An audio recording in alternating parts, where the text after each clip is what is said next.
suerte, pero lo nombramos, ¿no? Para no quedar sin ese pequeño conocimiento. Ahí está el músculo temporal, les va a llegar. Hacen conocer, por favor.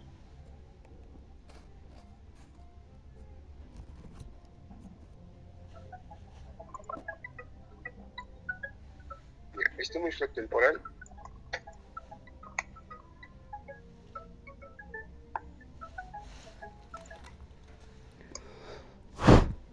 temporal está situado justamente en la región temporal, ¿no? Que habíamos ya visto.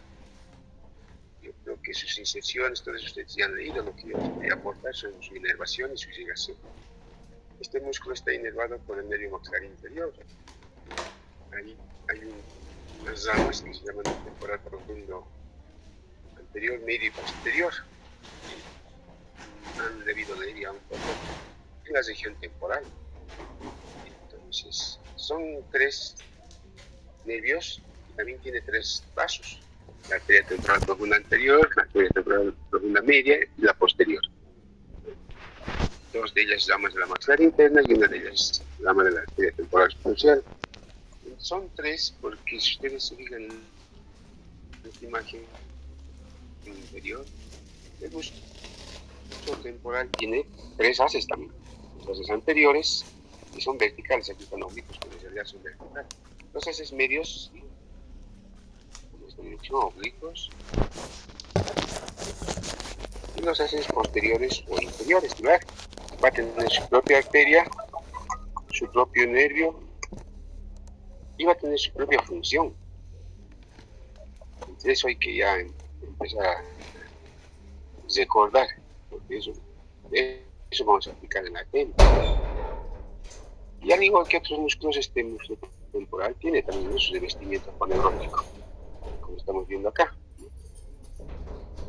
Este revestimiento aponeurótico es una sola lámina hacia arriba y es doble hacia abajo. ¿Se ha llegado a la imagen?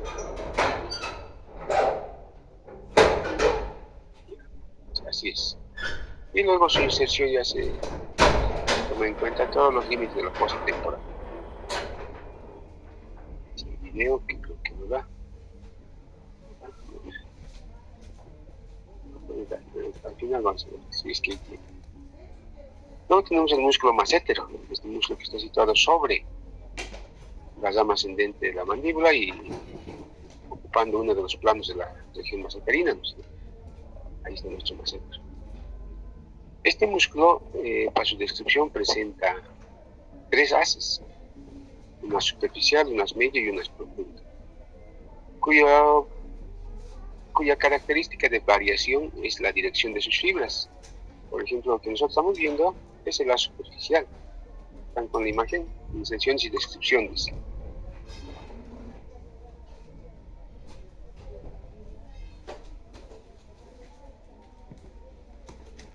Hacia abajo, y de delante hacia atrás. Esa es su dirección.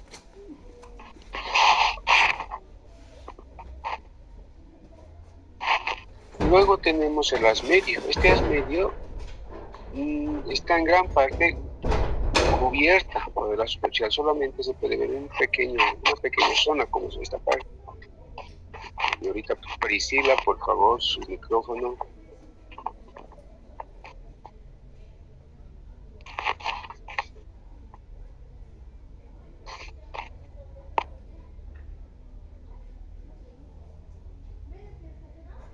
Ya, estábamos diciendo que el haz medio está en gran parte cubierto por el lazo superficial. Solamente se puede ver una pequeña parte, como ven aquí, es un pequeño triángulo.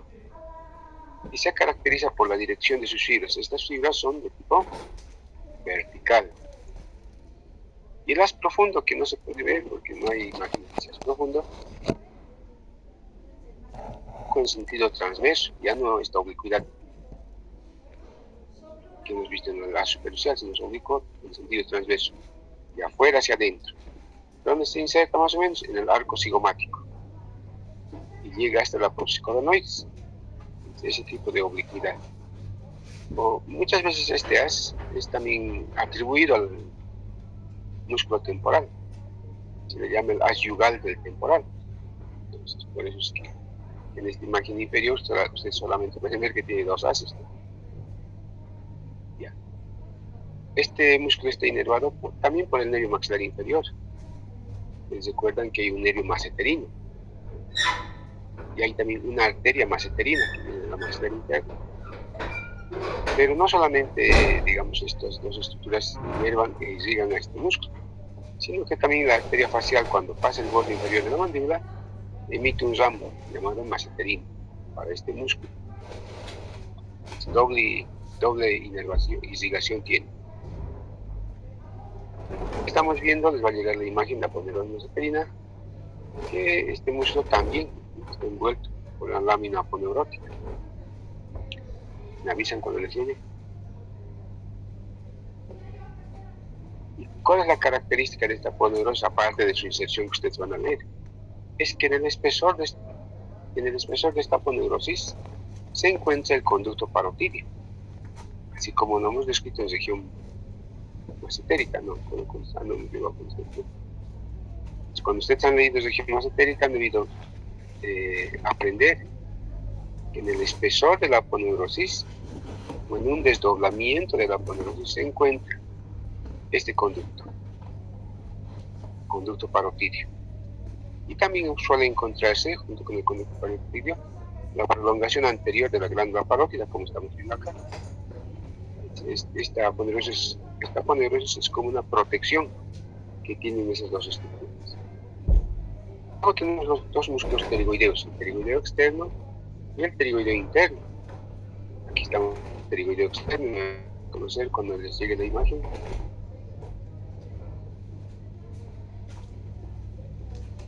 Acá estamos viendo que este músculo, tal como ustedes han aprendido, tiene dos haces, el haz superior o esfenoidal, el haz inferior, también llamado pterigoideo.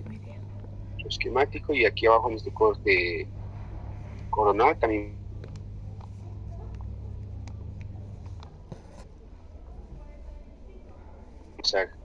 vasos y nervios. Ahí lo vemos aquí. Ahí lo podemos identificar mucho mejor en esta nueva imagen. Podemos ver aquí el haz esfenoidal. Ven con la imagen.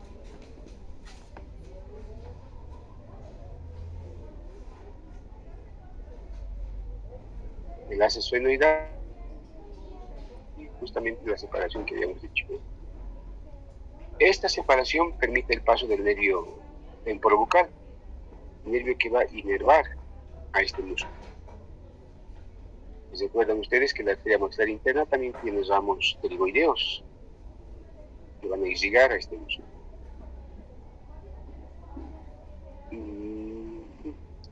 Una de las características, ¿no?, que no debemos olvidar de este músculo, aparte de sus inserciones óseas que tiene en la parte anterior interna, en la parte posterior interna es lo que hay que tomarle en esta práctica, que no solamente se va a insertar en la fosita pterigoidea, sino que también va a insertarse en el menisco, ahí como estamos viendo.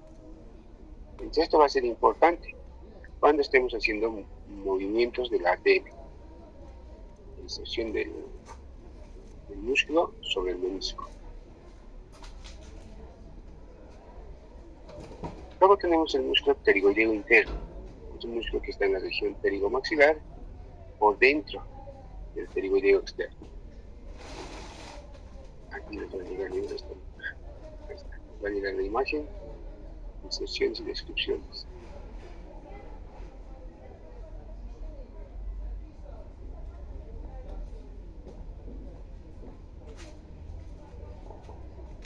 Me avisan. Ya, aquí estamos. Este músculo pterigoideo interno, también llamado masseter interno, porque su estructura y su forma es muy parecido al masseter. Como verán acá en este otro lado de esta imagen, este se inserta en la fosa pterigoidea. Ustedes recuerdan, esa fosa pterigoidea corresponde a la fosa pterigoides, ¿no? en toda la fosa pterigoidea, excepto en algunas partes de esta fosa. Ustedes van a buscar en dónde no se inserta. Por ejemplo, yo les voy a decir una. No se inserta en la fosita escafoidea. O sea, de que esa estructura es parte de la fosa, pero ahí no toma inserciones de músculo. Y así hay que ir a buscando algunas excepciones que tiene. Y luego se dirige hacia la cara interna de la rama ascendente y hacia el ángulo de la mandíbula. Está ligado por las arterias pterigoideas, inervado por un nervio que se llama el músculo del pterigoideo interno, que viene desde el nervio maxilar inferior. Estos dos músculos pterigoideos están separados por esta aponeurosis. Ustedes recuerdan cuando han estudiado región pterigomaxilar, ahí han dividido en dos celdas, ¿no? Y en un esquemático ya les había mostrado esta aponeurosis. Me avisan cuando estén con la imagen. Ya, entonces, esta aponeurosis les había mostrado. Esta aponeurosis, llamada la aponeurosis interpterigoidea, está separando los dos músculos pterigoideos. Además que tiene una forma cuadrilátera, como ustedes verán. Tiene inserciones en la base del cráneo, desde la espina de los esfenoides hasta la cisura del gástrico. Hacia adelante se inserta en el borde posterior del ala externa de la posteriores, y hacia abajo se continúa con el borde lateral de la lengua. Su borde inferior toma inserción en la cara interna de la rama ascendente de la mandíbula, y su borde posterior está adherido al borde posterior de la rama ascendente, excepto en la parte superior. En la parte superior este borde está libre, y junto con el cuello del cóndilo van a formar un orificio que ustedes ya conocen, llamado el ojal retrocondilio. Ahora, si ustedes ven, esta aponeurosis no tiene el mismo aspecto. Aquí están los dientes, eso sería anterior, ¿no? No tiene el mismo aspecto en la parte anterior y en la parte posterior. En la parte posterior aparentemente es mucho más grueso, diríamos, uniforme, a diferencia de la parte anterior. Entonces esta parte posterior recibe el nombre de ligamento esfenomaxilar, que va hasta la espina de los esfenoides, la cisura de Glaser, y luego viene, ¿no?, a insertarse en la cara interna de las ramas ascendentes del mandíbula. Entonces, la parte anterior tampoco queda, digamos, así nomás, sino que aparte de ser una estructura delgada, tiene un ligamento a este nivel. El ligamento interespinoso se llama. Y ese ligamento interespinoso divide esta parte anterior en dos. En una parte superior, que es esta porción, está perforada de numerosos orificios, porque va a dar paso a vasos y nervios. Se llama fascia cribiformis. Y la parte inferior ya no tiene ninguna estructura relevante. Y aquí, en esta nueva imagen, les estoy mostrando lo que es la fascia cribiformis. Me avisan cuando les llegue. Es una nueva imagen que no tiene título. Ahí está, miren. Esta es la fascia cribiformis. Aquí, miren, hay orificios que están dando paso, por ejemplo, aquí, al nervio del músculo pterigoideo interno. Aquí está dando paso al nervio del músculo preextrafilino externo, que es este. Y falta el nervio del músculo del martillo, que también atraviesa esta fascia cribiformis. Bueno, eso es lo que les quería comentar sobre los músculos masticadores, más que es un repaso para ustedes, ¿no?, que ya han leído temporal en la región temporal, han leído músculo massétero en la región masseterina, ya han tenido que leer músculos pterigoideos en la región pterigomaxilar. Ahora veremos lo que es la articulación temporomandibular.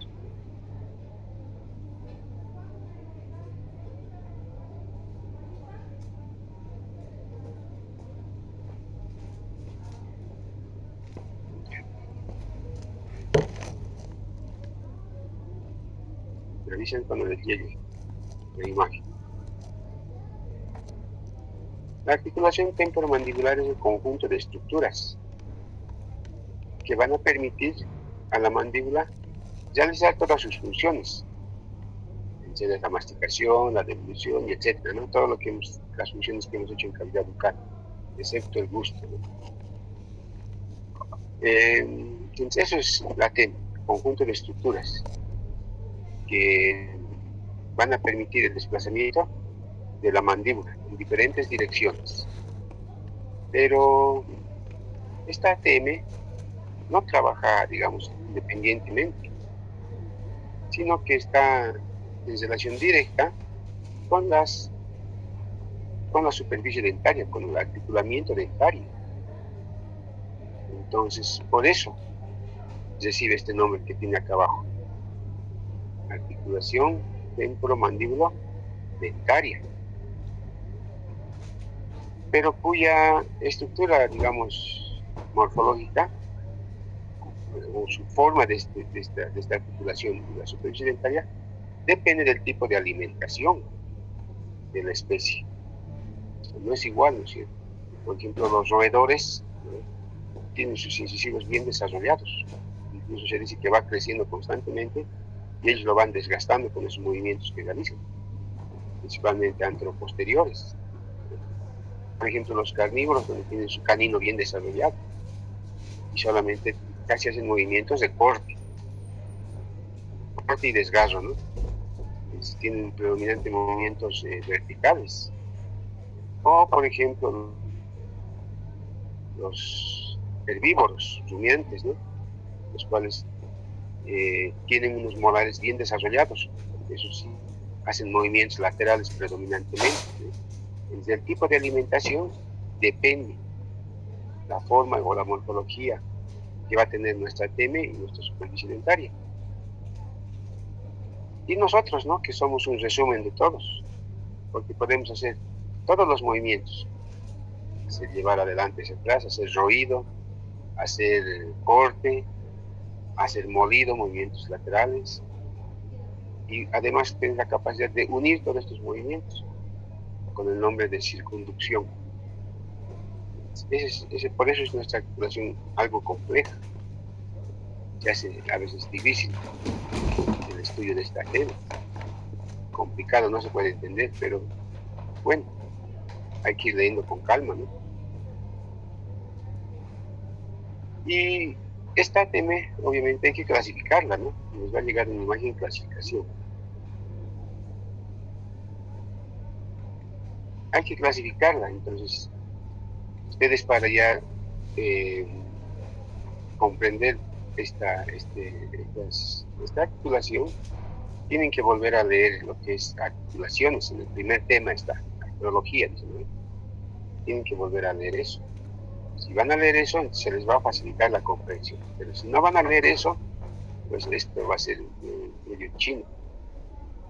Es aconsejable volver a leer. Entonces, les decía, la clasificación. Ustedes saben que una de las clasificaciones de las articulaciones es la diartrosis. Entonces, esta articulación está dentro de las diartrosis. Pero como es una articulación algo especial, entonces se hace su clasificación a boca cerrada o en reposo, como en este caso. Y en este caso vemos que el cóndilo está alojado en la cavidad glenoidea. Por eso la clasifican como encaje recíproco.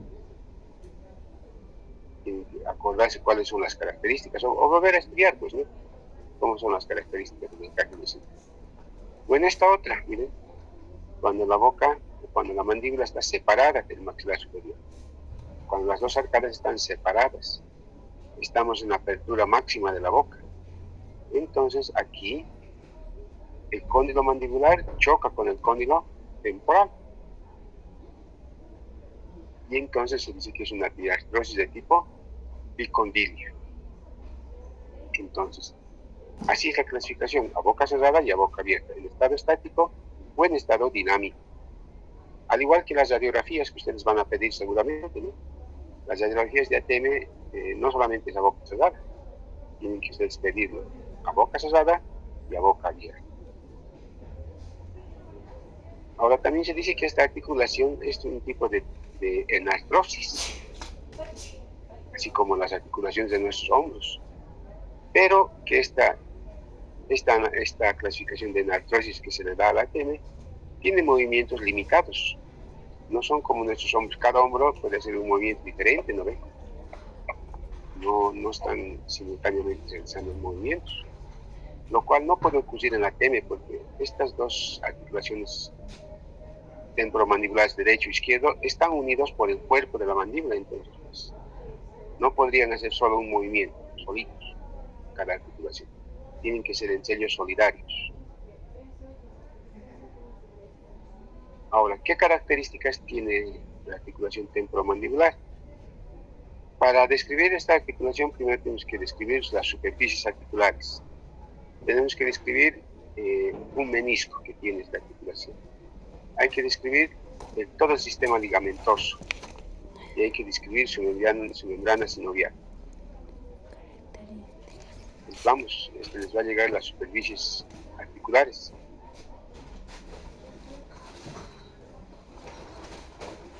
Ahí están. Las superficies articulares son dos. Uno le corresponde a la mandíbula, representado por el cóndilo mandibular, y otro le corresponde al hueso temporal, que está representado por el cóndilo temporal y por la cavidad glenoidea. El cóndilo temporal estamos viendo acá, está situado en la parte, podemos decir, posterior superior de la rama. Ahí está situado. Además, está unido a la rama ascendente por una porción redondeada, como se llama, llamada el cuello del cóndilo, cuya parte interna o anterointerna, donde estoy yo ahorita, en el cursor, tiene una depresión llamada la fosita pterigoidea, donde ustedes ya saben qué músculo se va a insertar ahí. Este cóndilo más o menos tiene un diámetro o un eje mayor de unos 22 milímetros en sentido transverso y tiene un diámetro en sentido antero-posterior de unos 8 milímetros más o menos. Así es nuestro cóndilo. Ahora, este cóndilo tiene un eje, ¿no? No es transverso. Su eje principal o eje mayor está dirigido hacia atrás y hacia adentro. De tal forma que si ustedes prolongan los dos ejes mayores de los cóndilos, siempre van a formar un ángulo que esté por delante del hueso occipital, delante del agujero occipital. Entonces no es transverso su eje. Y todas las estructuras de la ATM van a tener esa dirección. Ya. Entonces, la cara superior de este cóndilo está formado por dos vertientes, así como un techo de dos aguas. Ustedes se imaginan, ¿no? Las carpas clásicas, ¿no? Su techo tiene dos lados, ¿no ve? O las casitas antiguas, ¿no? Que se hacían un techito con dos lados. A eso se refiere un techo de dos aguas. Y ese techo de dos aguas tiene dos vertientes. La vertiente anterior es esta, que se dirige hacia abajo y hacia adelante. La vertiente posterior, que es esta otra, es directamente vertical. Y una cresta que separa las dos vertientes, que sería la punta, ¿no? del techo, y está representado por una cresta. Ahora, las superficies activas de la articulación temporomandibular son la vertiente anterior, la cresta y la parte superior de la vertiente posterior. No es toda la vertiente posterior tampoco, sino solamente su parte superior. Si nosotros vemos el cóndilo, como en este caso estamos viendo, miren, desde atrás, trazamos un plano que pase por su cara externa, vemos que el cóndilo, una de sus partes, sobresale en la cara externa. Una pequeña parte, que sería un quinto, por decir. Y la mayor parte sobresale en la cara interna. A ver, Fernández, ¿qué está haciendo? Fernández Pereira. ¿Quieres preguntarme algo? Pregúntame. Vamos. ¿Ves? Ya te has asustado. Ahorita te voy a preguntar. Ahorita te voy a preguntar. Esperame un ratito. Llegaremos donde quiero llegar. Y así, ¿no? La mayor parte del cóndilo sobresale en la cara interna de la rama ascendente. Como están viendo acá, miren. Todo esto es cara interna, ¿no? Sobresale. Ahora, estos cóndilos obviamente son convexos, ¿no? Convexos transversalmente y convexos en sentido anteroposterior. Pero no siempre coinciden los dos cóndilos. No siempre los dos tienen que ser convexos. Muchas veces uno es convexo y el otro cóndilo en la misma persona es plano. Entonces no siempre coinciden, no son igualitos.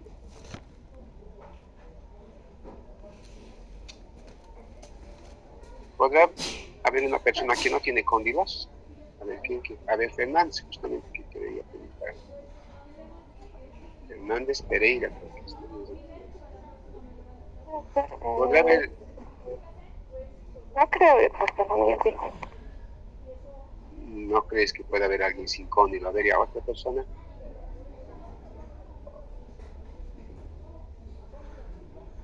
¿Alguien una opinión? Ya pues les voy a enseñar, por eso quiero que opinen, para saber si saben, porque si saben ya pues pasamos nomás de alto.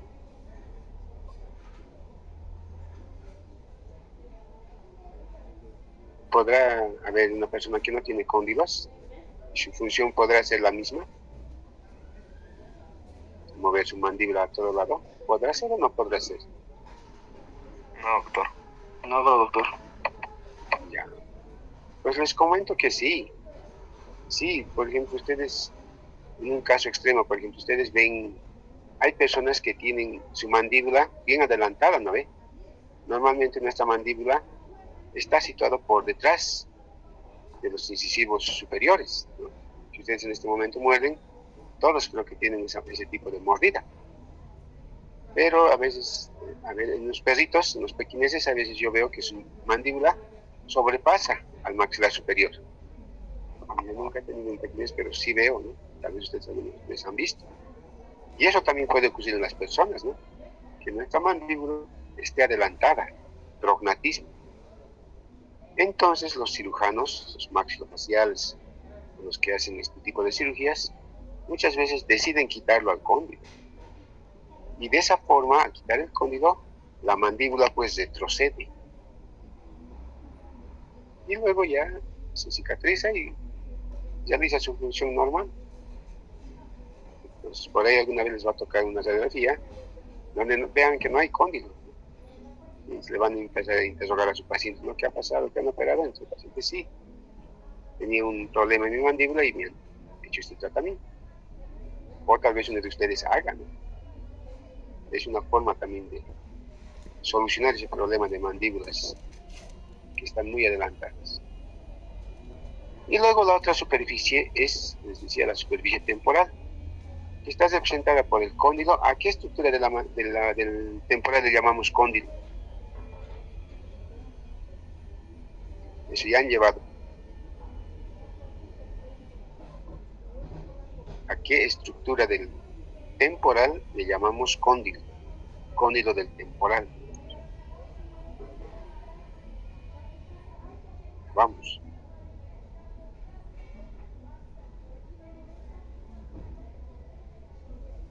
Pues les preguntaremos entonces. No hay voluntarios. Ahora empezaremos por atrás. Zamora, Mamani, Lilian. La función mandibular, ¿no? A ver, mucho eco ahí tu micrófono, si no se escribí.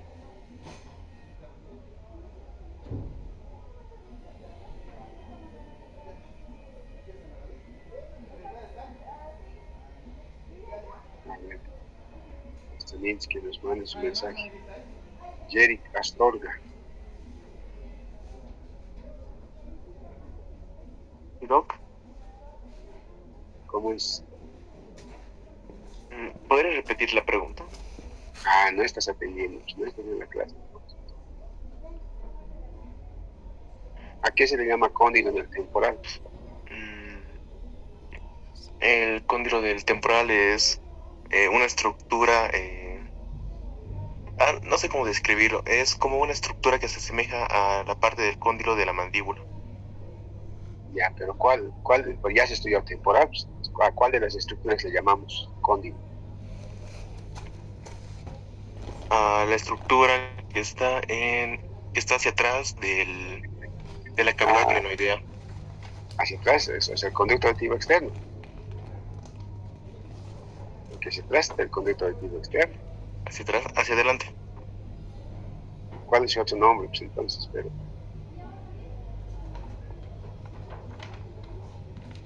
Ya. Por lo menos hay la valentía de participar, ¿no?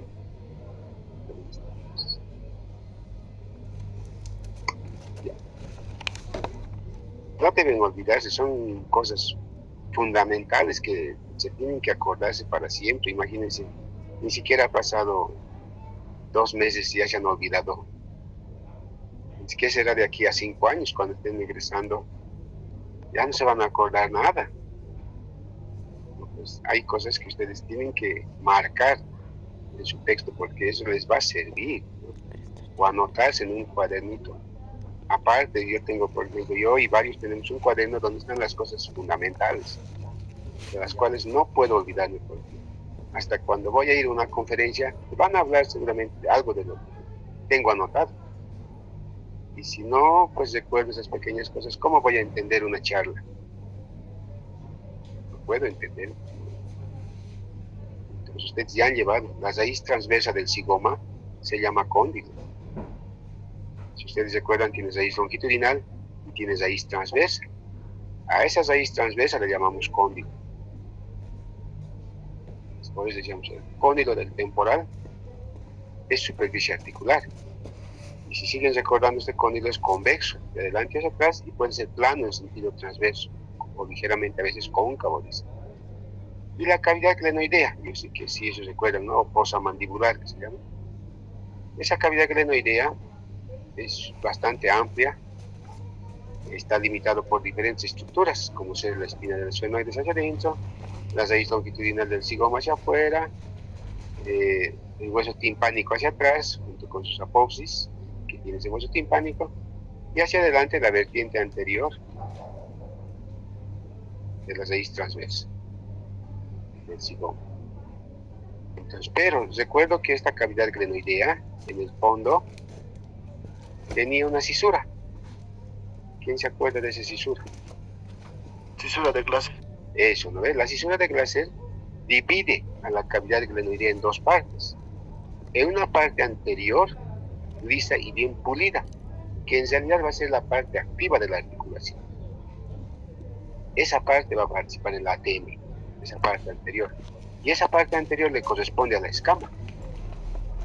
Mientras que la parte posterior, que va a ser la más grande, o sea, va a ocupar la mayor parte de la cavidad glenoidea, le va a corresponder al hueso timpánico, pero que no va a ser la parte activa.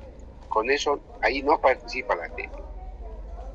Esa parte, aparte de ser parte del conducto auditivo externo, sino es que ahí va a haber como un tejido pseudoadiposo bastante inervado e irrigado, pero no va a ser parte activa de la ATM.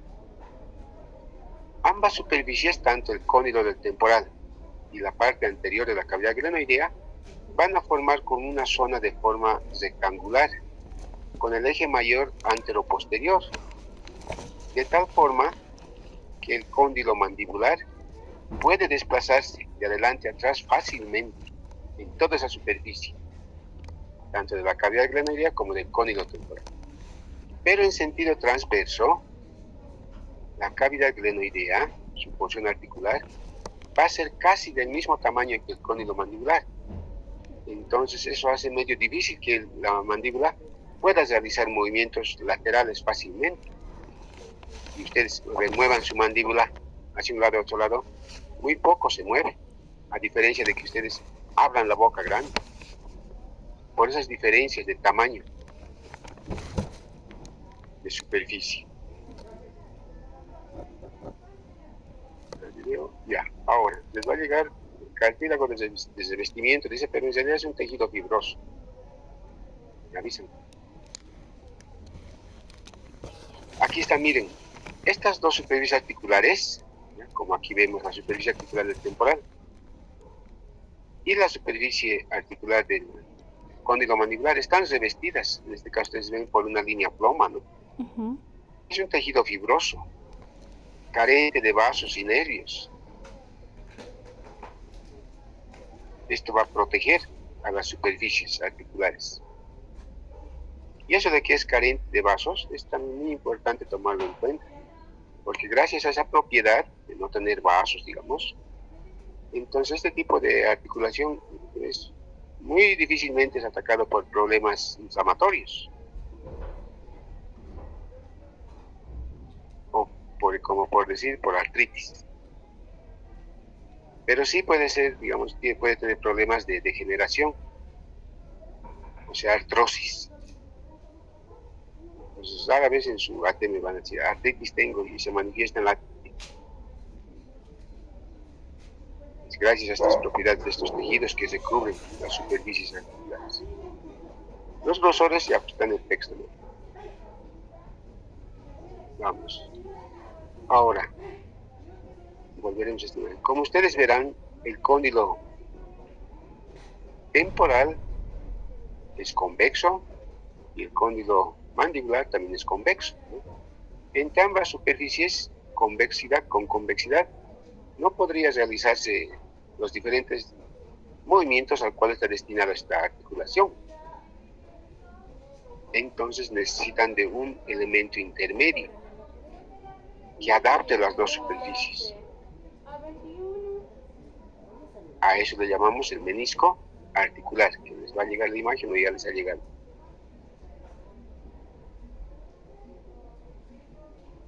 ¿Me avisan? Ya. Ahí está el menisco.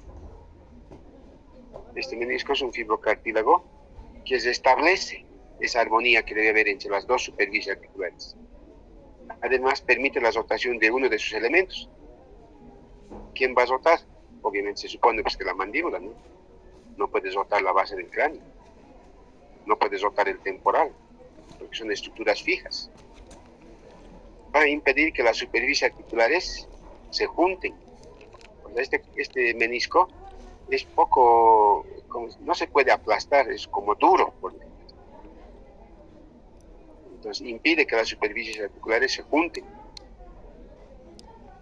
Y al mismo tiempo de impedir que se junten, al mismo tiempo va a impedir que haya desgaste óseo. Desgaste óseo de esas superficies articulares.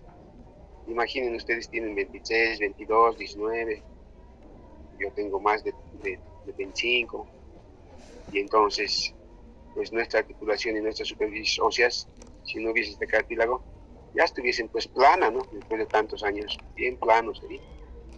No sucede eso, ¿no? También por la presencia de este menisco. Ahora este menisco, ahí les va a llegar otra imagen, tiene la forma de una S bastante alargada. A ver, les va a llegar forma, cara, grosor, función, dice. Y aquí está, miren su forma. Les muestro cómo es la S, pero que no es una S vertical, ¿no? Sino que es una S echada, miren. Así es. ¿Eh? Así es una S. Una letra S. Además que este menisco, ¿ya? Para su descripción, presenta caras, presenta bordes y presenta extremidades o extremos. La cara anterosuperior de este menisco, que está en relación con toda la superficie temporal, entonces es hacia adelante cóncavo y hacia atrás convexo. Claro, esto se entiende porque cóncavo, porque el cóndilo temporal es convexo, ¿no? Y su opuesto tendría que ser una concavidad, ¿sí? La cavidad crenoidea es cóncavo y su opuesto sería convexo. Por eso se dice que la cara anterosuperior del menisco es cóncavo hacia adelante y convexo hacia atrás. Mientras que la cara inferior o posterior inferior del menisco es totalmente cóncavo porque tiene que alojar al cóndilo mandibular. El cóndilo mandibular hemos dicho convexo en sentido transverso, convexo en sentido anteroposterior. su contrario es cóncavo. Los bordes de este menisco, el borde anterior que sería este, está extendido como una visera. En realidad el menisco es como una goza. Hagan de cuenta que el cóndilo mandibular es la cabeza. Y ahí miren, ahí está. La cabeza está dentro de toda la parte inferior del menisco. Y la visera es su borde anterior. Esta es la visera. Ese es su borde anterior, bastante prolongado, porque tiene que cubrir al cóndilo temporal. Además, el grosor de ese borde más o menos debe tener unos 2 milímetros de grosor. A diferencia del borde posterior, que termina más o menos así como la goza, plano, no tiene ninguna prolongación. Justamente termina por debajo de la cresta transversa del cóndilo mandibular. Y además es más grueso, casi mide el doble en comparación a lo anterior. Esto ya tiene como 4 milímetros. Y en el medio, en la parte media del menisco, es la zona más delgada todavía, 1 milímetro de grosor. Entonces, por eso se dice que muchas veces este menisco, como es tan delgadito en el medio, puede ser perforado. O podríamos encontrar meniscos perforados. Este menisco tiene, les había dicho, dos extremidades, la extremidad externa e interna. Esas extremidades están unidas al cóndilo mandibular mediante tejido fibroso, o sea, por gran cantidad de fibras que están unidas, fusionadas, de tal forma que el cóndilo mandibular y el menisco se convierten en una unidad anatómica y funcional. Eso quiere decir que cuando el cóndilo se mueva, el cóndilo mandibular se mueva, siempre va a arrastrar al menisco. No lo va a dejar. Lo va a llevar a todos lados donde se mueva el cóndilo mandibular. Gracias a esas ataduras que tienen sus polos o en sus extremidades. ¿Qué más del menisco les puedo contar? Además que este menisco, bueno, eso vamos a ver más adelante. Eso sobre el menisco. Este menisco también hay que tomar en cuenta, les va a llegar una imagen donde dice adherencias. Me avisan. Hay que apresurar, ya a veces 10 y 18 creo que no vamos a acabar. Ya, miren, este menisco, todo su borde periférico que tiene, está unido a la cápsula, como ustedes ven acá, esta es la cápsula, y esa es su unión. Mira, el cóndilo se ha movido y está jalando también al menisco. Y como le está jalando, nos está mostrando otras cavidades. Miren, una cavidad superior con una flechita incluso, y otra cavidad inferior. Esto quiere decir que el menisco, esa adherencia que tiene el menisco en la cápsula, divide a la cavidad articular en dos. En una parte superior, que se va a llamar articulación suprameniscal o temporomeniscal, porque está en relación con el temporal. Y una articulación inferior, llamada maxilomeniscal o inframeniscal. Esto no también deben ponerle aquí un asterisco, porque es como si inicialmente nosotros tenemos dos articulaciones, ¿no? Derecho e izquierdo. Pero por culpa de este menisco, cada articulación se ha subdividido en dos. Entonces es como si tuviéramos 4 articulaciones. Las suprameniscales y las inframeniscales. Cada una va a tener movimiento diferente y va a actuar en tiempos diferentes. Por eso me tengo que poner un asterisco, porque ya me está avisando aquí que en algún momento voy a usar esto. Ya, entonces ya sabemos. Ahora, estas adherencias que tiene el menisco con la cápsula son tan fuertes que cuando el cóndilo mandibular se desplaza por debajo o incluso por delante del cóndilo temporal, no se van a soltar.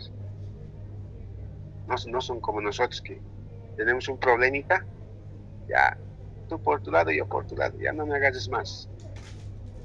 Aquí no sucede eso. Aquí la cápsula prefiere romperse antes de soltar al menisco. Ese tipo de adherencia tiene tan fuerte.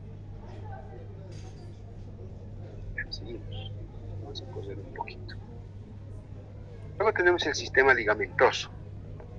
El sistema ligamentoso que está formado por, obviamente, ligamentos y la cápsula articular. ¿Me avisan? Cuando les llegue esa imagen. Aquí está la cápsula. Esta cápsula, que es una membrana de forma cónica, de base superior, de vértice inferior, tiene una superficie externa, que en realidad van a ser sus relaciones del ADN, y tiene una superficie interna, ¿no?, que está en relación con el menisco, con la superficie articular, etc.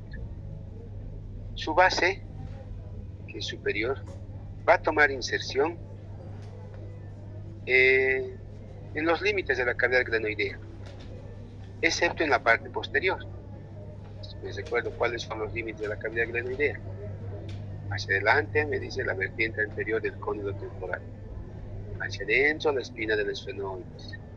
Hacia afuera el tubérculo cigomático y la raíz longitudinal. Pero excepto hacia atrás, me he dicho. Entonces, ¿atrás dónde se inserta? En el labio anterior de la cisura de Glaser. Hasta ahí es la superficie articular, ¿no? Entonces, no puede pasar más atrás. Entonces también me recuerdo, pero por la cisura de Glaser sale la cuerda del tímpano e ingresa la arteria timpánica. Entonces, estos dos elementos no están dentro de la cápsula, son extracapsulares. Ya tengo la inserción superior con todo su razonamiento anatómico. Ahora me voy a la inserción inferior o vértice. Como ustedes estarán dando cuenta, se insertan en el cuello del cóndilo, ¿no?, rodeando o por debajo de la superficie articular del cóndilo de la mandíbula, excepto en la parte posterior, donde su inserción se prolonga incluso más abajo, a una distancia de la superficie articular de unos 5 o 6 milímetros más o menos. 5 milímetros ponemos, exactamente como dice su texto. Entonces, de esa forma, se ve así, como un vértice bien puntiagudo.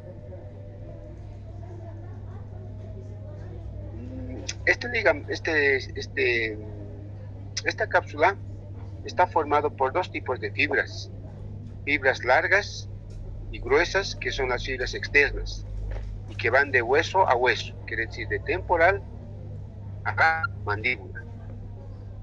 Y en el interior hay las fibras cortas, que van de hueso a menisco y de menisco a hueso. Eso quiere decir que van de temporal a menisco y de menisco a la mandíbula. Pero esas son las fibras profundas. Ahora esta cápsula es bastante laxa. A ver, ¿qué quiere decir laxo? Ustedes han estudiado el tejido celular laxo. En piel han estudiado laxo. Después en varios planos de las regiones que han estudiado han dicho tejido celular laxo. ¿Qué entienden por laxo? A ver, un voluntario o una voluntaria.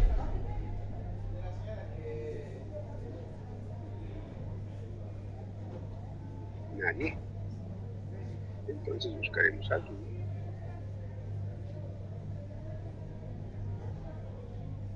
A ver, Sequeiros. Carolina. Sí, doctor, presente. Dale, ¿qué entiendes por laxo? Es como un tejido gelatinoso.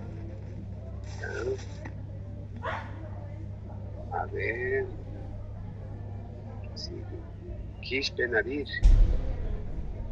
¿Qué entiendes por laxo? Presente, doctor. Dale. Que tiene muchos movimientos, doctor. Que tiene muchos movimientos. Laxo quiere decir, su equivalente en el lenguaje común es como la liga.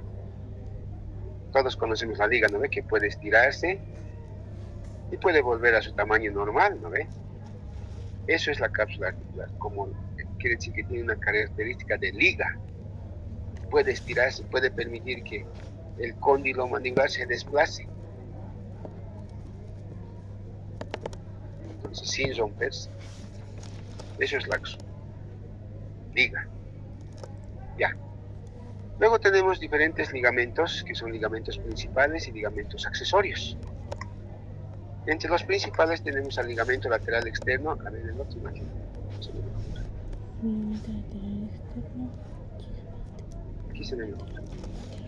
Sistema ligamentoso, he vuelto a esa imagen. Mostrarles. El ligamento lateral externo. Me avisen cuando ya lo tengan la imagen.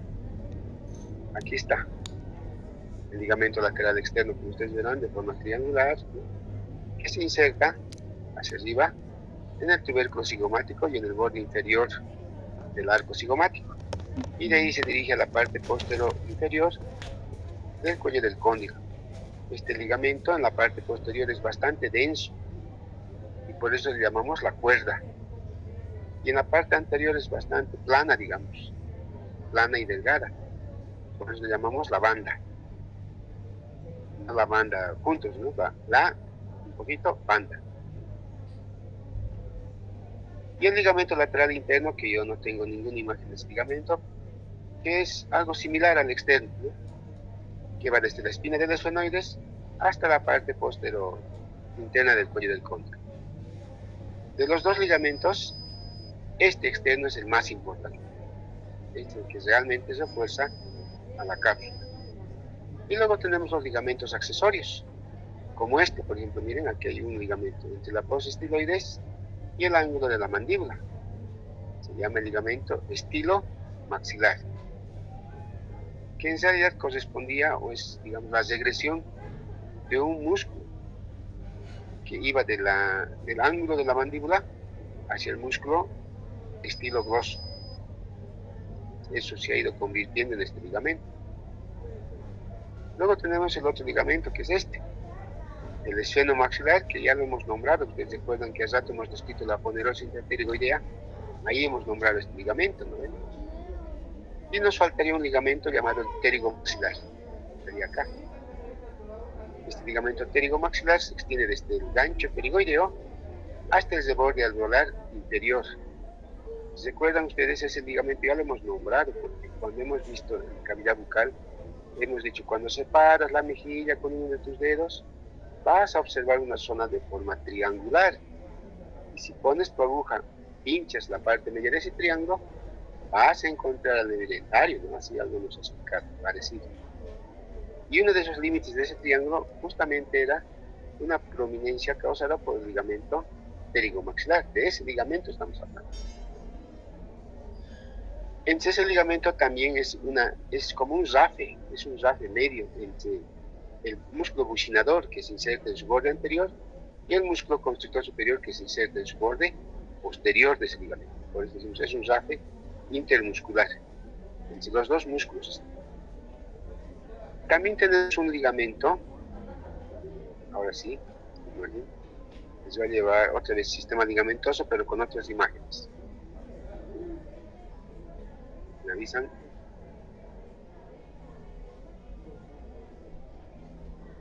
Ahí está, miren, esta imagen, estas tres imágenes que son similares, tienen un ligamento en color verde, que es el ligamento posterior, se llama. ¿Dónde se inserta? Aquí, en el labio anterior de la cisura de Glass. Ahí toma inserción. Y de ahí se dirige, como vemos, miren, hacia el borde posterior del menisco y hacia la cara posterior del cuello del cóndilo. Y miren en la tercera imagen cómo están estirados. Entonces, cuando nuestra mandíbula se dirige hacia abajo y hacia adelante, así se estiran estos ligamentos. Son los que ayudan principalmente a volver, sobre todo al menisco, a su posición original, como estaba al principio, como en la primera imagen. Este es el responsable de que vuelva. Ahora, seguiremos esperando, algo les voy a explicar más adelante. Pero no olvidarse de este ligamento, lo vamos a volver a nombrar. En un momento. Video, nada que ver tampoco. Y luego, ¿no? Las diferentes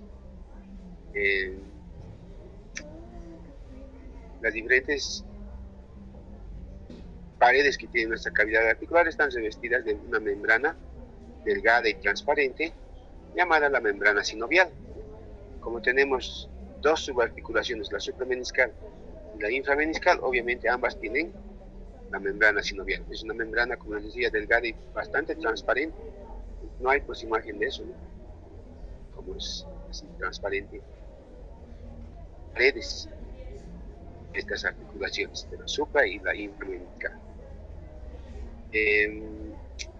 Esta membrana va a producir un líquido llamado la sinovia, o el líquido sinovial. Como estos cartílagos y el tejido fibroso que recubre la superficie articular y el menisco son avasculares, ¿y por qué tendrán que ser avasculares? A ver, ¿quién se da cuenta?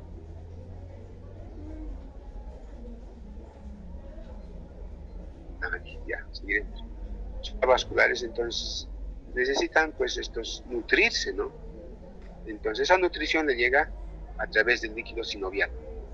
También llegan células de defensa a la articulación gracias al líquido sinovial. Y también este líquido va a lubricar la articulación. Ninguna de nuestras articulaciones normalmente tienen que sonar, así como esas puertas antiguas, ¿no ve? No suenan pues nuestras articulaciones, gracias a la lubricación de este líquido sinovial, que lubrica tanto al principio de un movimiento como al final de un movimiento. Este líquido sinovial es muy similar a la clara de huevo, algo así es. Y las diferentes relaciones que tiene nuestra ATM, que serían la cara externa de la cápsula, ¿no? Estas relaciones son hacia afuera, están relacionadas con una superficie que está por delante del trago. Ustedes conocen el trago, ¿no? Ese saliente triangular que tienen por delante del conducto activo externo. Ese es el trago, es por delante. Si ustedes palpar la ATM, pero hagan eso, porque eso que están haciendo, si están haciendo, ¿no? Van a hacer en su paciente. Su docente seguramente en la clínica les va a decir, ¿has palpado ATM? A ver, palpa. Si no sabes, si no has palpado en vos, ¿cómo vas a palpar en otro paciente o en otra persona? No te vas a ubicar. Pues primero en ti tienes que aprender. Esa es una forma de estudiar la ATM. Y otra forma es ponerse unos guantes y con nuestros dedos índices introducir el dedo al conducto activo externo. Aquí, ¿no? Y le pides al paciente que mueva también su mandíbula y así también puedes palpar la ATM. Dos formas ahí de palpar la ATM. Y aparte, ¿no? Justo debajo de la piel, estamos ahorita haciendo, estoy haciendo palpar, están ramas temporales del nervio facial, están la arteria transversal de la cara, etc. La cara interna de la ATM toma relación con todas las estructuras que han estudiado en región pterigomaxilar. La cara posterior está en relación con el conducto auditivo externo y muchas veces en el medio se encuentra la próstata. Y la cara anterior se va a relacionar con estructuras que están atravesando la escotadura sigmoidea, como son los vasos masseterinos, vasos y nervios masseterinos. Y también puede relacionarse con el músculo massetero, el pterigoideo externo, etc. La inervación de esta articulación está proporcionada por el nervio principalmente auriculotemporal. Irrigación por la arteria temporal superficial, la arteria maxilar interna, la arteria auricular posterior, etc.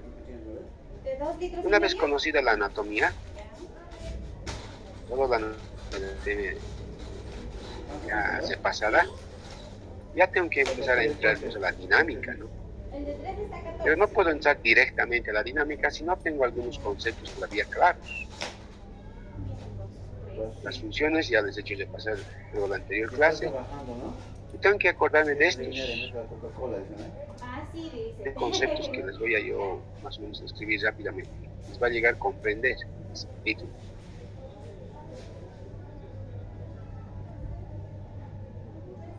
Ya, miren, dice, tengo que comprender qué entiendo por base fija y por base móvil. A ver, en la articulación mandibular, ¿quién se va a mover? La mandíbula. Eso es la base móvil.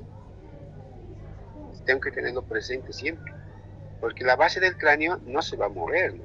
Eso es la base fija. tengo que recordarme cómo es la topografía ósea,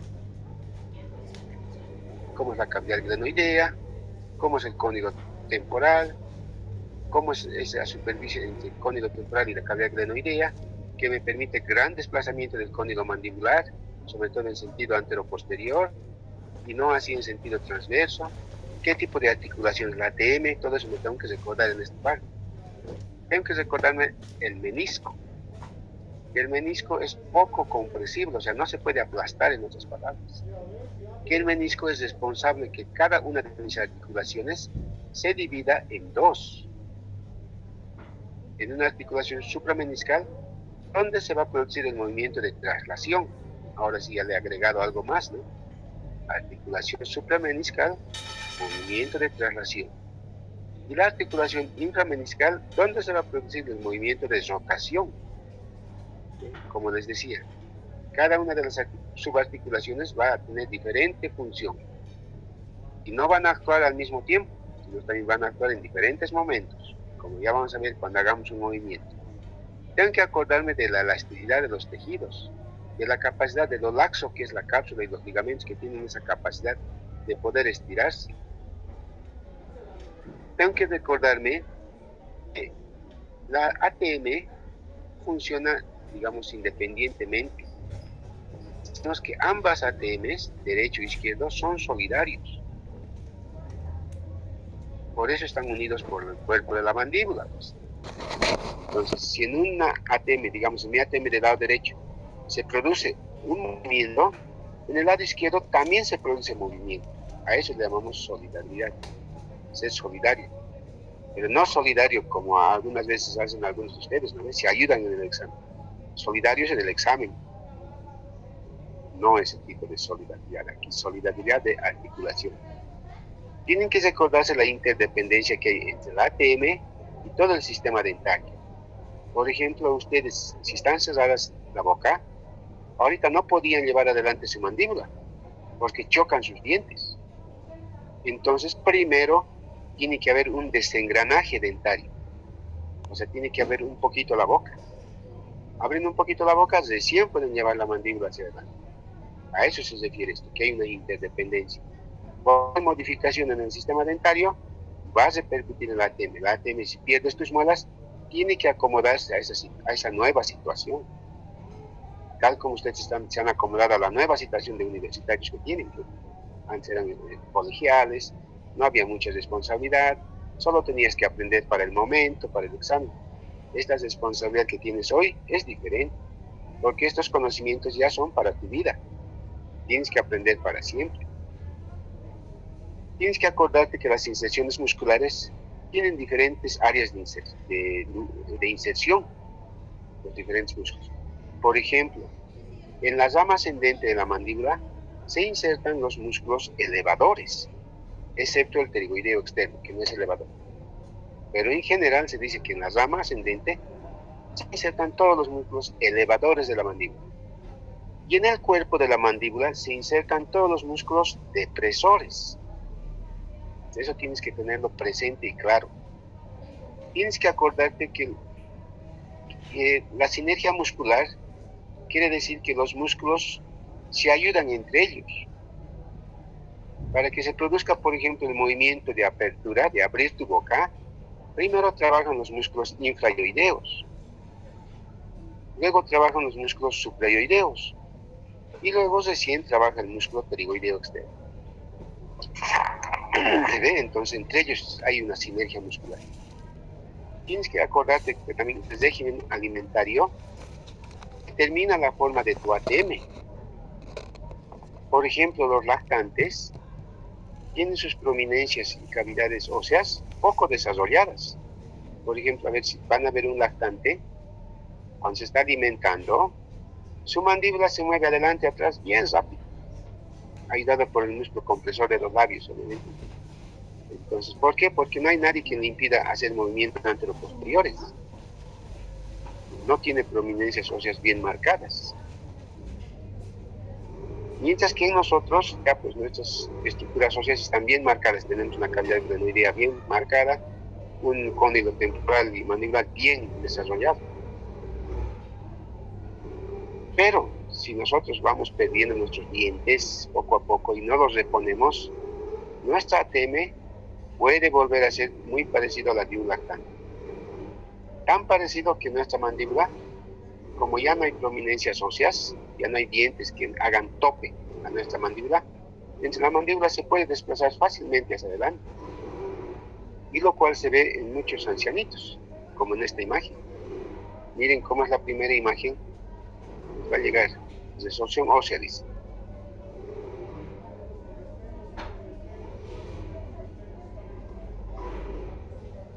Miren cómo está la primera imagen, su perfil, ¿no? Bien, recto. Pero miren, poco a poco ha ido perdiendo dientes. Y como su mentón, miren, se ha proyectado hacia adelante, que ahora casi está a la altura de su nariz. Han debido ver así, viejitos. Hasta en las caricaturas, ¿no ves? Las brujas son así, ¿no ves? Su mandíbula bien prolongada hacia adelante. En este caso no hace puesto con los dientes, ahí está su mandíbula sin ningún diente. Y entonces, como eso, esa característica de no tener dientes, entonces ha ido que sus estructuras óseas se vayan aplanando. De tal forma que la mandíbula, al no tener quien lo detenga, se ha proyectado hacia adelante. Pues. Ustedes tienen que reponer en su lugar, pues volver a la primera imagen con las prótesis que van a hacer. Pero no puedo, digamos, entrar directamente a movimientos si no sé dónde se inician los movimientos, ¿no? Les va a llegar oclusión céntrica y relación céntrica. ¿Ya llegó? Ya. Entonces tengo que saber de dónde parten todos los movimientos. Y eso se llama relación céntrica cuando se refiere al ATM. Y se llama oclusión céntrica cuando se refiere a los arcos dentarios. ¿Cómo pueden definir esto? La relación céntrica es cuando el cono posterior de la cavidad glenoidea, pero con ligera contracción de los músculos que actúan sobre la mandíbula, pero sin causar presión en los tejidos retroarticulares. ¿Qué quiere decir eso? Que si bien tu mandíbula está en la parte, el cóndilo mandibular está en la parte más posterior, no tiene que aplastar al conducto auditivo externo. ¿O cómo puedes definir oclusión céntrica? Cuando hay la mayor cantidad de puntos de contacto entre la arcada inferior y la arcada superior, con ligera contracción de los músculos elevadores, sin causar presión a los tejidos de soporte del vientre, sin causar presión, sin aplastar al periodonto. De ahí parten todos los movimientos de oclusión céntrica y relación céntrica. Como es la partida, también es la llegada. De aquí parte, digamos, el movimiento de apertura parte de esto, de relación céntrica y oclusión céntrica. Pero cuando ya cierras la boca, tienes que llegar a relación céntrica y oclusión céntrica. Tampoco podría dejar pasar por alto esto, que serían las guías condilias. No solamente guía condilia, hay guía incisiva y guía molar. Les va a llegar esa imagen, me avisan. Ahorita miren, en esta primera imagen estamos en relación céntrica. A partir de aquí no podríamos realizar ningún movimiento, ir adelante, ir hacia abajo, no se puede. Porque primero me tranca esta estructura, que es el cóndilo temporal. Entonces, ¿qué tiene que hacer el cóndilo mandibular? Como el cóndilo temporal tiene esta vertiente anterior, igualito que el cóndilo mandibular, tiene vertiente anterior, tiene vertiente posterior, entonces en la segunda imagen me muestra que el cóndilo mandibular se ha desplazado, ha resbalado sobre la vertiente posterior del cóndilo temporal.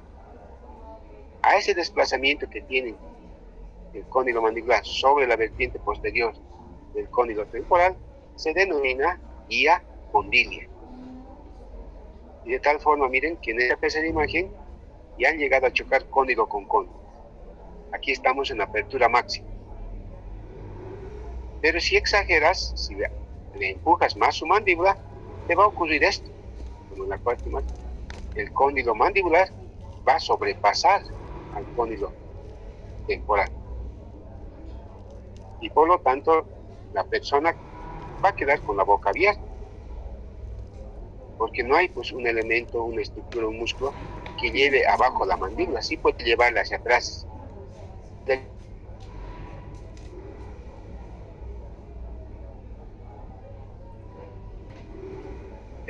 No por admirarnos a los dentistas, ¿no? Decimos, los dentistas dejamos con la boca abierta. En este caso es un problema. ¿Cómo podrían solucionar ustedes esto?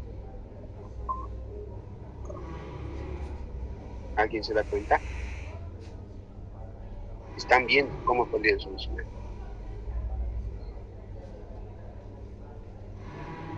Una idea. Apresúrense porque si no, no les va a alcanzar tiempo. Les voy a enseñar, pero quiero saber si tienen alguna idea, ¿no? Porque si no dicen nada, ¿cómo les puedo enseñar? Por ahí supongo que saben.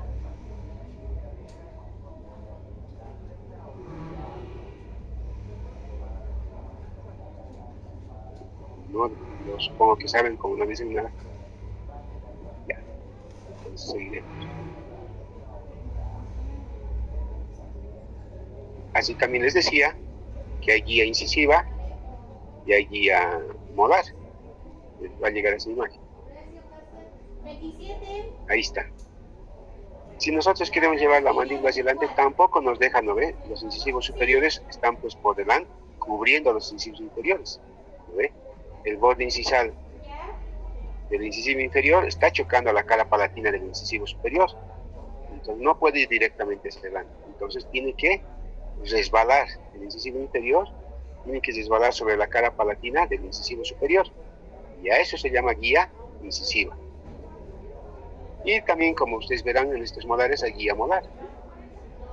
Estas tres guías tienen que funcionar simultáneamente y armónicamente, como están viendo en esta otra imagen, color verde. Me avisan con el guía. Ahí están las tres guías, ¿no? La guía condilla, la guía molar y la guía incisiva. Obviamente cada uno tiene una angulación. Ya ustedes van a leer eso, ¿no? Vamos a ver. Y también, no solamente la morfología de la ATM es el que determina el diferente tipo de mordida que tenemos, sino que también las diferentes masas musculares que tenemos, ¿no?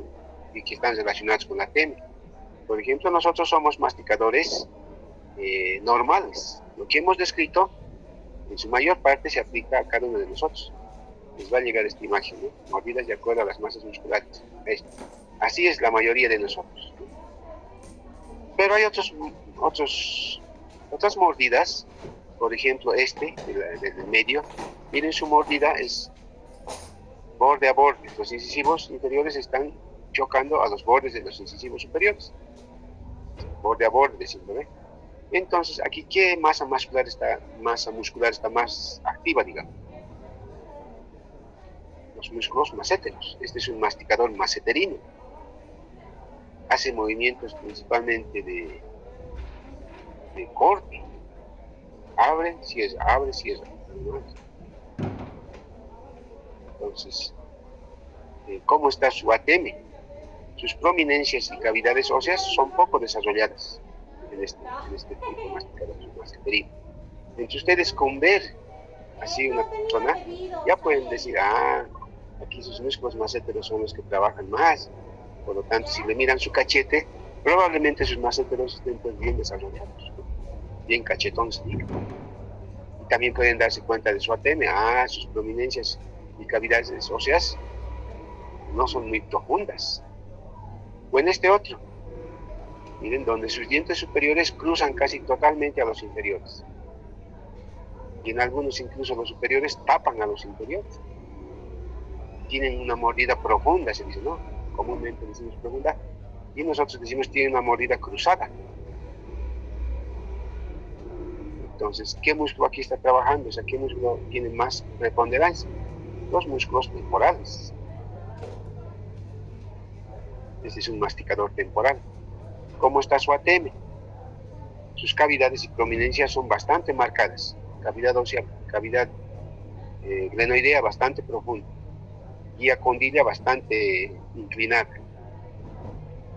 Entonces, miren, solo con ver una persona ustedes pueden ya ir determinando quién predomina y qué tipo de aparato van a poner, ¿no? Para que esto sea más o menos equilibrado. Y luego se sienten son los movimientos mandibulares. Bueno, lo alcanzan a ver. Los diferentes tipos de movimientos mandibulares. Aquí está, por ejemplo, el primer movimiento. Yo les voy a explicar unos dos, y ya, lo demás ustedes van a... Porque es similar, ¿no? Basta que aprenda uno, lo demás es similar. Les va a llegar el movimiento de descenso y ascenso. Aquí están estas imágenes de color amarillo, están los dos tiempos que tiene ese movimiento. El primer tiempo es el de pequeña apertura. Ahí solamente abrimos la boca más o menos 1 centímetro o un poquito más. Y en el segundo tiempo es de apertura máxima, donde podemos abrir la cavidad bucal unos 4 a 5 centímetros. Su texto dice 4, entonces con 4 se queda, ¿no? O si no tienes regla, si no hay regla, ¿cómo medirían? Justo ese ratito estás con guantes, te has olvidado sacar tu regla, ¿cómo medirías?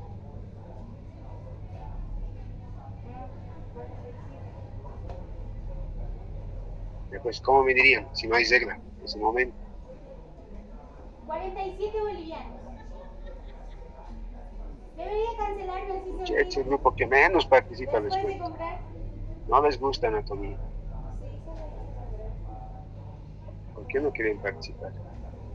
Los otros grupos participamos bien. Se equivocan, porque estamos aprendiendo, ¿no? Denle. Si no hay regla, ¿cómo medirían?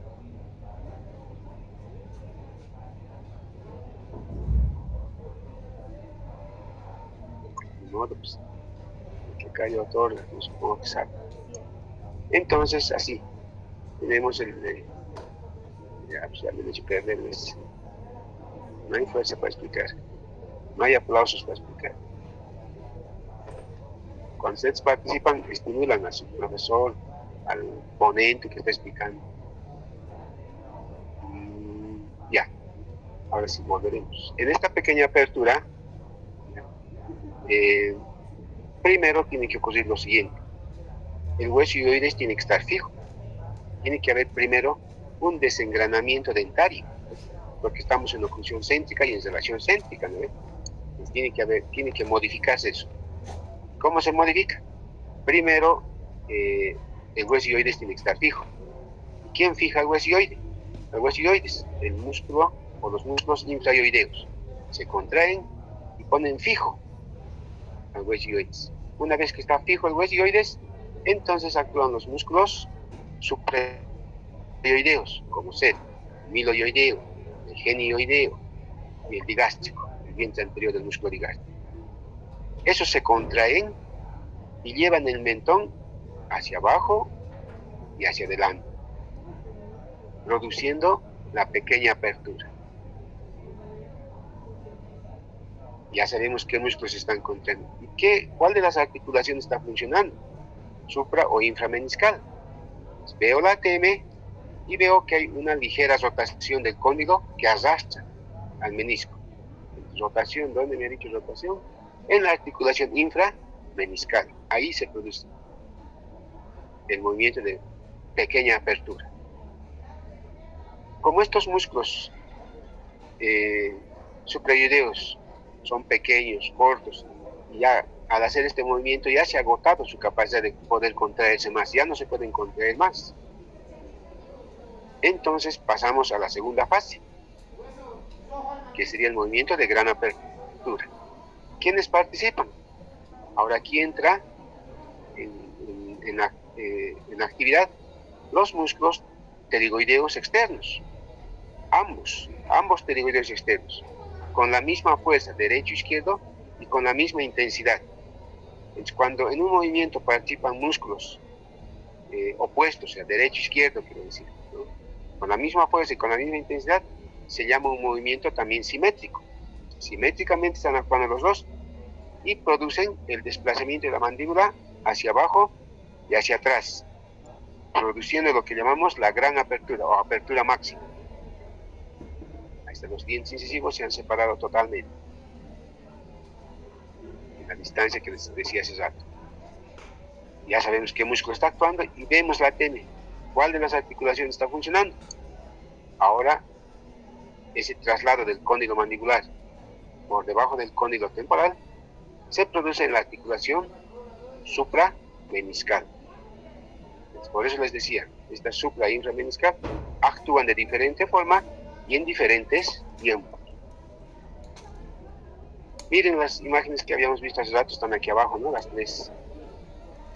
Así se pone tenso ese ligamento posterior, o freno meniscal posterior. Pero, si exageras en la apertura, este ligamento pues ya no va, se va a romper, en otras palabras. A pesar de ser laxo, se va a romper. Y entonces ya no va a haber quien traiga pues el menisco a su lugar. Ya no va a tener ayuda. Entonces, cuando se produzca el cierre o la apertura de repente también, van a haber sonidos en su ATM, chasquidos, crujidos. Algunos de ustedes por ahí tienen.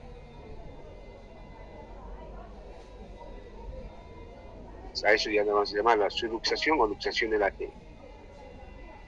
Ya tenemos la apertura. El movimiento de cierre es lo inverso. Si saben la apertura, obviamente saben el cierre, ¿no? Porque solamente va a ser un movimiento inverso. Todo lo que hemos hecho van a actuar de forma inversa. Primero actuará en la ATM, la articulación suprameniscal, porque tiene que llevar el cóndilo hacia arriba y hacia atrás.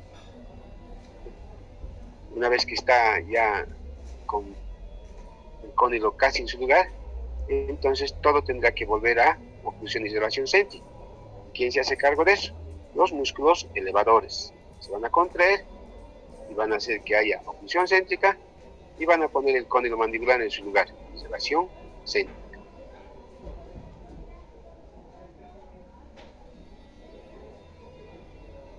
Propulsión, repropulsión, ya, aquí esto les explicaré. Les va a llegar el movimiento, dice propulsión y retropulsión. En este movimiento es algo similar al de apertura, muy similares. Entonces les decía, si saben un movimiento van a saber casi todos, solo hay algunas variaciones. En este movimiento casi va a ser igual en dos tiempos, se van a contraer los músculos suprayoideos, pero al mismo tiempo que se contraen los suprayoideos, se van a contraer los músculos elevadores. Si bien hay un desengranamiento, ¿ya?, gracias a los músculos suprayoideos, pero el contacto entre las superficies dentarias se tiene que mantener. Por eso se contraen los músculos elevadores. Porque si no se contraen estos músculos elevadores, se va a volver un movimiento de apertura bucal. No queremos apertura bucal. Queremos que mi mandíbula se dirija hacia adelante, ¿no? Entonces, por eso se contraen los músculos elevadores. Entonces, así, mis dos arcades, después de desengranarse, están en contacto. Y luego actúan recién los músculos pterigoideos externos para llevar a nuestra mandíbula hacia adelante. Esa es la diferencia, ¿no? Aquí un grupo muscular elevador entra en acción. Y el movimiento de retorno ya es algo similar, ¿no? Entonces, pues aquí en este movimiento de retropulsión van a actuar los haces horizontales del músculo temporal, haciendo que la mandíbula retroceda. Y después de que esté ya hacia atrás la mandíbula, entonces los músculos elevadores se van a contraer para volver a relación céntrica y oclusión céntrica.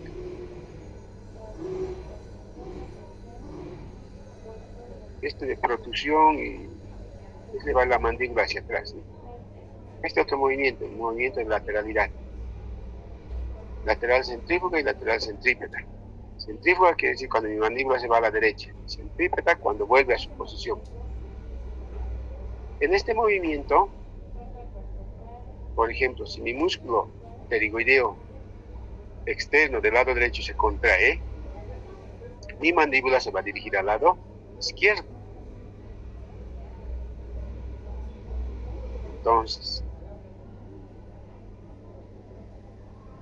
otra vez, ¿no? Músculos suprayoideos se contraen, hay un desengranaje dentario, Una vez que hay eso, están contraídos también los músculos elevadores porque las arcadas no tienen que separarse.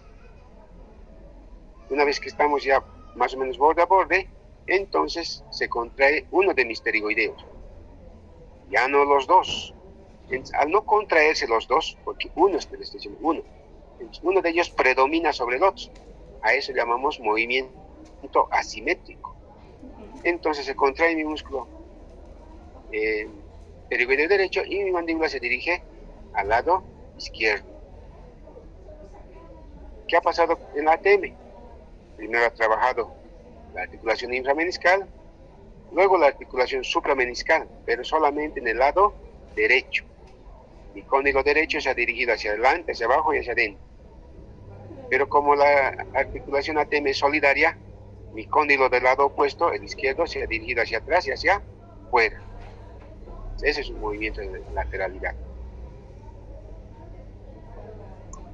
Y el retorno, ¿no? Que sería el centrípedo, que ya es lo contrario. Ahora vamos a ver unos videos que son bien cortitos y les va a hacer entender mucho mejor de lo que yo les he explicado. Me avisan cuando ya estén con mi máquina. Apertura y cierre. Ahí está.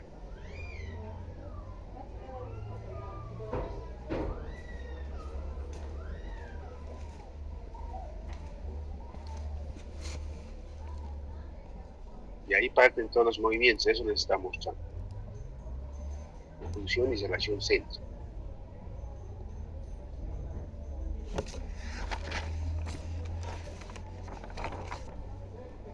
Ahí está cómo funciona la primera articulación, la infra. Pequeña apertura.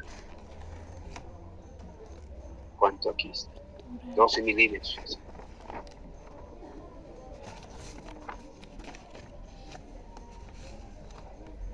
Descenso y ascenso. La gran apertura. Miren cómo se ha ido el menisco y el cóndilo mandibular por debajo del cóndilo temporal. 40, 50.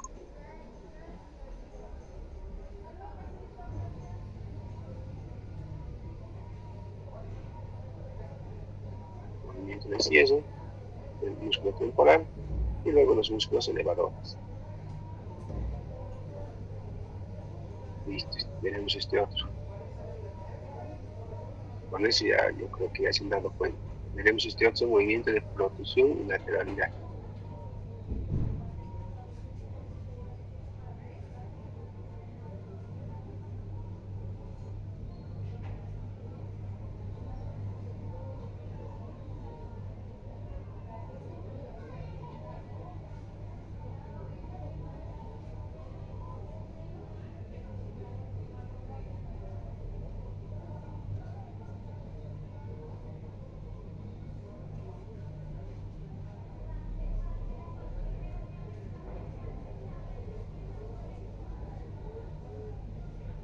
Las trayectorias.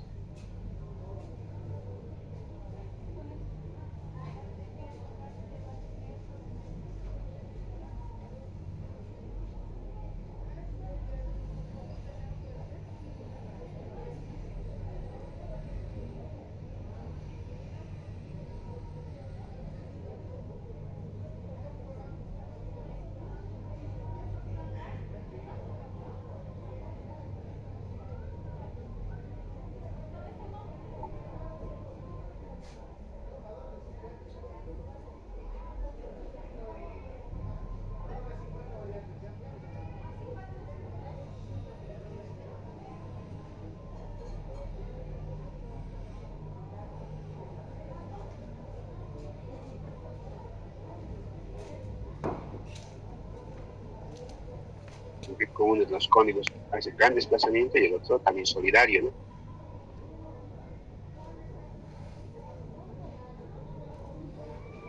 Y así cúspide lingual de los inferiores suele chocar con la cúspide vestibular de los superiores, incluso sobrepasar. Claro que estos ya son movimientos extremos. Casi nadie necesita hacer ese movimiento. Y el retorno.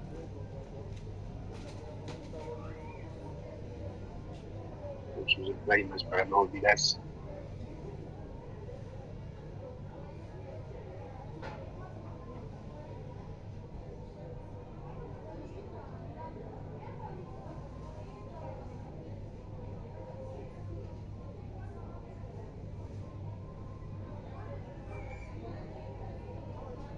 Ahí está, uno de los cóndigos se desplaza bastante y el otro muy poco, ¿no?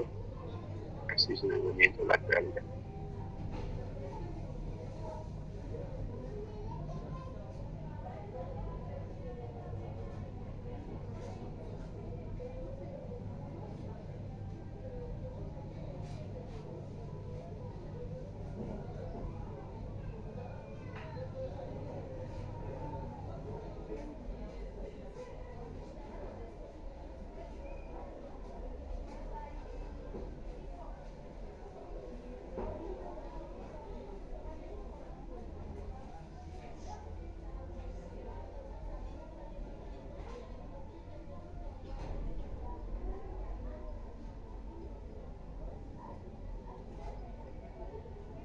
Y este otro video que es también cortito, bien cortito. Circunducción, dice, me avisan con el tiempo. Tenemos cortitos. Y van a marcar así en el movimiento de circunducción, se produce esa imagen como un escudo o algo así.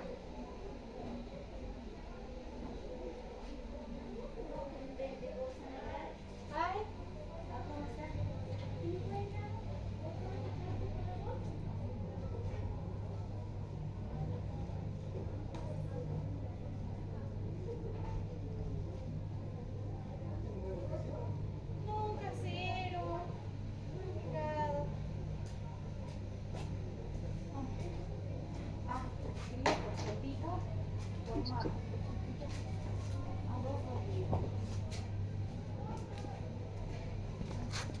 Bueno, y eso es